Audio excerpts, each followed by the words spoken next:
The title of this mini podcast is Seeing the Light. There are so many possible interpretations to the phrase, seeing the light. I'm an amateur photographer, so seeing the light is something we're encouraged to do when making a photo. Where is the light coming from? What's the angle of light? What's the quality and color of the light? All questions we don't think about when most of us are just taking snapshots. Seeing the light has been tied to revelations that have been made to us about something. Now I see the light. But for me, seeing the light is seeing someone's light, the thing that makes them glow. I'm not referring to their personality or a skill set they may own. I'm referring to the inner light they let out for the world to see. Now, in most people, you have to look for it. Back to photography for a moment. Everyone has an expression that captures their light, but you really have to work to get it. We cover over our natural light with so many modifiers that it's difficult to see it in its purest form. But I've come to know it's there. People whose light comes out naturally are people you gravitate towards.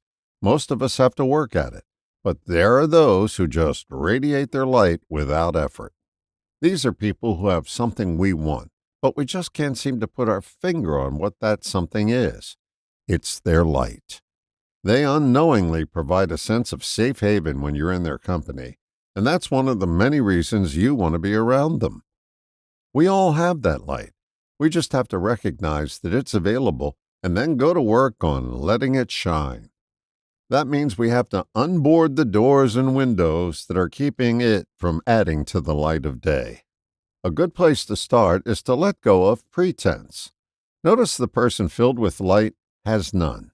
Dropping our airs takes pretense out of the air and lets more light through. Also notice that the person with abundant light takes the time to experience you. They may be labeled a good listener, but what's really going on is they're with you when you're with them. They're not off rehearsing their next thought. They're there for you, and it feels good to bask in that type of light. Make it a practice to seek the light in yourself and others. It's an illuminating way to approach your day, and it's the closest you'll ever get to picture perfect. All the best, John.